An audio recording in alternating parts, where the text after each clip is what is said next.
Bonsoir à tous et bienvenue dans l'heure des pros. Nous reviendrons dans quelques secondes sur ce qu'a dit le président Emmanuel Macron qui s'est exprimé sur ce qui s'est passé à Bayonne hier soir. Pour en parler autour de la table, nous sommes heureux d'accueillir Galeb Benchek. Bonsoir monsieur.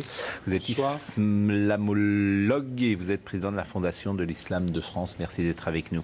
Gilles Verdès que vous connaissez, Jérôme Béglé, directeur adjoint du Point, Gilles William Goldnadel, vous êtes avocate, essayiste et plutôt engagé dans le combat des idées.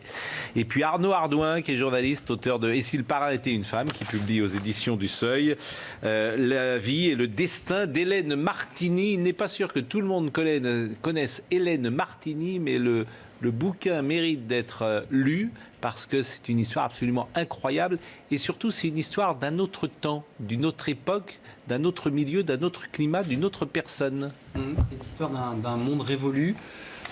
C'est l'histoire d'une femme ambiguë. C'est ce que disait Céline lorsqu'il parlait à Arletty. Il lui dit, mais tu sais, une biographie, ça s'invente. Et Hélène Martini a donné sa vie, a inventé sa légende pour masquer l'essentiel, pour masquer sa sexualité, pour masquer ses affaires un peu sombres, pour masquer la réalité de Pigalle, pour masquer finalement l'envers du décor, parce que c'était très lumineux la vie de Martini. C'était des paillettes, c'était du spectacle, c'était des cabarets, c'était vraiment très sympathique. Beaucoup de Parisiens sont allés dans ces cabarets. C'est le monde de l'après-guerre qui se prolonge tard, d'ailleurs. Jusque dans les années 2000. Dans les années 90, 2000. Et c'est vrai qu'il y a un côté film noir, sans forcément faire référence à Audiard, d'ailleurs, mais il y a voilà, Melville, exactement. C'est une vie en noir et blanc. Et on imagine les hommes, les femmes de cette période-là.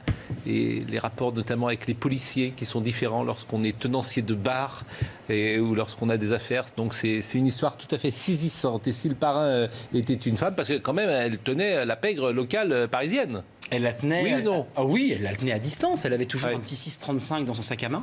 D'ailleurs, certains ne voulaient pas faire d'affaires avec elle parce qu'elle a toujours un pistolet dans son sac. Et c'était une femme à la fois avec un port de tête et une puissance dans le regard qui était saisissant. Tous les hommes qui ont eu affaire à elle en affaires me disaient que pour ceux qui sont encore vivants, bien entendu, qu'ils baissaient les yeux. Elle avait une puissance et surtout, elle avait une rareté des mots.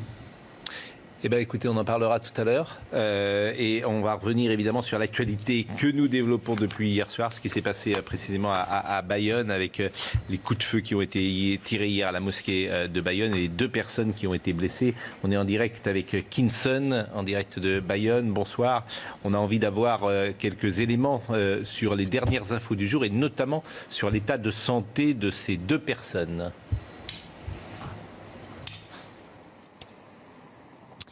Eh bien, écoutez, Pascal, le procureur a décrit brièvement, mais avec précision, le déroulement de l'attaque. Alors, si le suspect, a reconnu presque immédiatement être l'auteur des tirs, il assure qu'il n'avait aucune intention de tuer. Pourtant, vous le savez, Pascal, 2 personnes sont grièvement blessées, 2 hommes âgés de 74 et 78 ans, l'un touché au cou, l'autre au thorax et au bras. Alors, leur pronostic vital n'est pas engagés, mais les 2 victimes présentent des séquelles fonctionnelles permanentes. L'homme explique qu'il agit par vengeance. Pour lui, pour venger la destruction de Notre-Dame, pour lui, il est convaincu que ce sont des membres de la communauté musulmane qui en sont les responsables. Alors ce soir, le procureur a décrit un homme aux propos parfois confus. Un psychiatre suit actuellement le profil du suspect et à l'issue de cette expertise psychiatrique, le parquet national antiterroriste pourrait être saisi. Merci Kinson. Et vous avez évoqué à l'instant la conférence de presse du procureur de Bayonne, Marc Marier. Je vous propose de l'écouter. Il a donné notamment les motivations du suspect. Le mis en cause, le gardé à vue, conteste avoir eu la volonté de tuer quiconque, précisant qu'il avait pris soin de repérer à de nombreuses reprises la mosquée afin d'être certain de n'intervenir qu'à un moment où la mosquée est très peu occupée. Il explique son geste par sa volonté de venger la destruction de la cathédrale Notre-Dame de Paris en affirmant que l'incendie de cet édifice a été provoqué par des membres de la communauté musulmane. Évidemment, il y a beaucoup de témoignages qui arrivent de part et d'autre. Je voulais simplement vous faire écouter le témoignage d'une voisine que les équipes de CNews ont récupéré. Donc il avait des armes à feu, il avait un costume sur un mannequin de la Légion. Il a dit que sa femme était décédée mais qu'elle était folle, donc voilà, mais elle était folle donc c'est pas grave. Autant mon mari me dit ouais je pensais pas qu'il pouvait essayer de tuer, autant moi il me glaçait le sang. Donc j'avais prévenu mes propriétaires qu'il était pas clair. Et moi il me glaçait le sang, mais vraiment, c'est-à-dire qu'au point que j'ai fait mettre une alarme depuis qu'il habite ici. Donc pour dire quand même j'avais un truc, ouais il était glacial. On va attendre sans doute pour avoir d'autres éléments sur cette enquête. Mais ce que je trouve intéressant aujourd'hui, c'est les réactions politiques et le climat qui existe en France. Et ce qui m'intéressait, c'est d'entendre vos réactions sur ces différentes réactions politiques. Alors on va peut-être commencer par celle d'Emmanuel Macron qui, paradoxalement, suscite peut-être moins d'interprétation ou de polémique que celle qu'on entendra juste après. Mais écoutons le président de la République. Avoir une pensée amicale et républicaine pour nos compatriotes gravement blessés à la mosquée de Bayonne lors de l'attaque d'hier, parce qu'ils croyaient et venaient prier. La République fait bloc autour d'eux, comme elle fait bloc autour de chacun de ses enfants lorsque l'obscurantisme et l'intolérance réapparaissent. Guelem Benchek, qu'est-ce qui vous frappe dans le climat depuis hier soir ?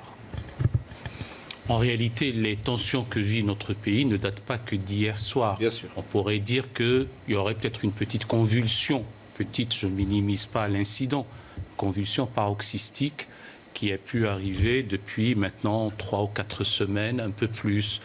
Je pourrais dater cela de la fin, on peut trouver toujours une date, peut-être à la fin du mois de septembre, peut-être même certains remontent à 30 ans avec l'affaire dite de Creil. Ce qui me frappe, c'est qu'un homme responsable, un citoyen, un républicain, n'entrera jamais dans une polémique parce que la polémique a vocation de ne pas perdurer. Si on rajoute des mots, si on rajoute des phrases, si on est dans la surenchère verbale, si on est dans l'acrimonie, bien entendu, on ira vers la conflagration à petits pas, disent certains, à bas bruit, disent les autres. Donc vous ne m'entendrez jamais, en ce qui me concerne, tenir des propos publics irresponsables, ce qui est le cas malheureusement de certains. Alors maintenant, une crise ne se dénoue que lorsqu'elle atteint son paroxysme. Disons que l'épisode de ce soir en est un. Et ce n'est pas parce que c'est une affaire de mosquée, c'est une affaire d'un lieu de culte qui, sous la voûte commune de la laïcité, ça peut être une synagogue, une pagode, un temple, une église ou une mosquée, ou même un lieu... Pardon, je commence à faire des dégâts sur le plateau de CNews, je suis navré. Ou quelque lieu de culte, quel qu'il soit, c'est ainsi que nous comprenons la liberté et nous comprenons les choses.